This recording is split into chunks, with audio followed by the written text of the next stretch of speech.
Han Wudi traded 60,000 lives for 3,000 horses. The historians recorded it as a victory. Both of those things are true, but what the historians left out was this: the war was never purely about the horses. When Liu Ban founded the Han dynasty, the first crisis he faced was not internal politics.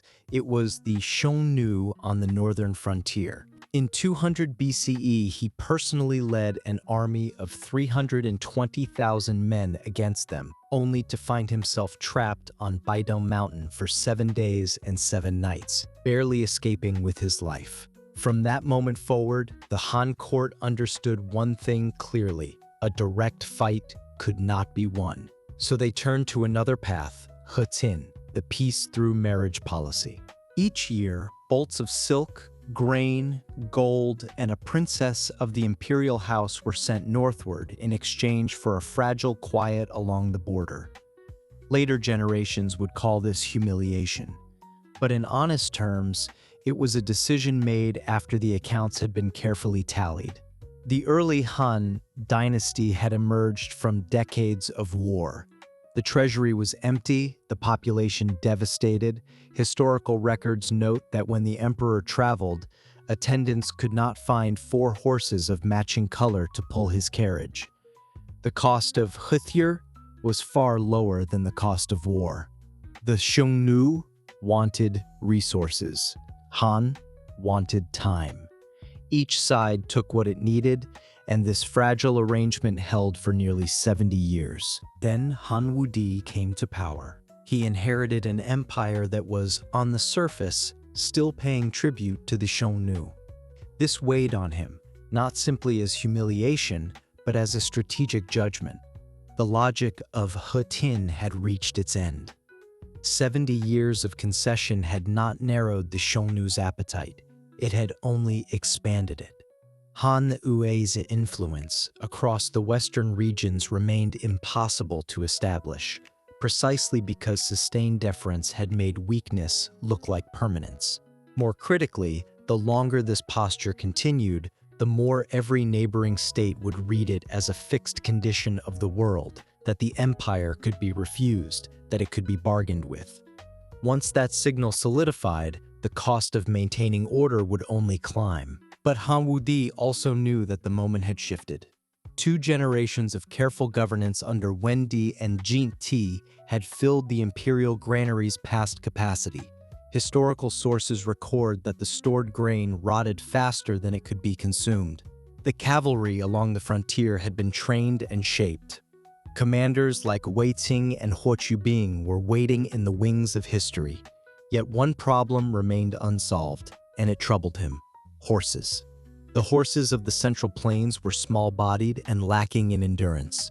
In the open-field cavalry warfare of the steppe, they were consistently outmatched by Xiongnu war horses. Commanders understood this after years of hard experience. Sometimes the difference between winning and losing a cavalry engagement was not the men. It was the horses. He needed better ones. In 119 BCE, Jazar returned from his second mission to the western regions and brought back a piece of intelligence. Beyond the Bian Plateau, in a kingdom called Dayuan, there existed a breed of horse unlike anything seen in Han territory. Tall, long-limbed, with extraordinary endurance. The locals said these horses sweated blood and called them Tenma, heavenly horses. To Han Wudi, this was not a curiosity about exotic animals. It was a military procurement report. He dispatched an envoy carrying substantial gifts, including a horse cast in solid gold, and formally requested the horses in exchange. Dayuan refused. Not only refused, they killed the Han envoy and confiscated everything he had brought. To outside observers, this looked like a decision to invite destruction. But the king of Rans had his own complete logic. Geographically, the Fergana Basin sits enclosed on all sides by mountain ranges. Any force marching from Han territory would need to traverse the entire length of the Khasi corridor, then cross the Aurel Plateau, a route defined by desert, extreme cold, and altitude that could exhaust an army's supply lines before it ever reached Rup. The road itself was the best defense. Dayuan would not need to fight. Militarily, Dayuan maintained well-trained cavalry and had long-standing ties with the Ansi Empire to the west, the Parthian Empire in the broader world, and was not an isolated small state without allies. No force from the east had ever reached this place in recorded history, and that accumulated experience had given Dayuan a sense of security that, in the end, proved to be a fundamental miscalculation. Most critically, there was the pressure of internal politics. The Kievan Darkaskas Drobratement, the symbol of the kingdom's wealth and military power. To tribute them away meant bowing before a distant Eastern empire, meant the ruling class losing face before its own nobility, meant that all governance afterward would be shadowed by that single act of submission. In the king's calculation, Hans either would not dare to come or would come and fail to cross the mountains. For a time, his calculation appeared correct. In 104 BCE, Han Wudi dispatched the first expeditionary army. General Li Guanli, the Shi Zhaojin, led approximately 20,000 men westward. After crossing the Pamir, the small states along the route, intimidated by Taksek's local standing, largely shut their gates and refused to provide supplies. By the time the army reached, provisions were nearly exhausted and morale had collapsed. After several days of failed assault, Li Guanli ordered a retreat. By the time the army returned to Donghuan, more than half of the 20,000 men were gone. Dakar II, Dawa reign of the Nuit. The small states watching from across the western regions began recalculating their assessments of Han. Then, Han Wudi made the decision that shocked the entire court. He would send another army. Almost every official opposed it. Sang Hongyang had run the numbers and concluded the expenditure far exceeded any conceivable gain. Military commanders assessed the route and judged the probability of a second failure as high. The mood throughout the capital was captured in a single sentiment that spread through the court. We have already lost once. We cannot afford to lose again. Better to stop here. Han Wudi was silent for a long time. Then he said something that the historians preserved in his own words. Da's forces are no more than several tens of thousands. Its elite troops no more than several thousand. If we do not go now, the states of the western regions will come to look down upon. He was not evaluating Dawar's military threat.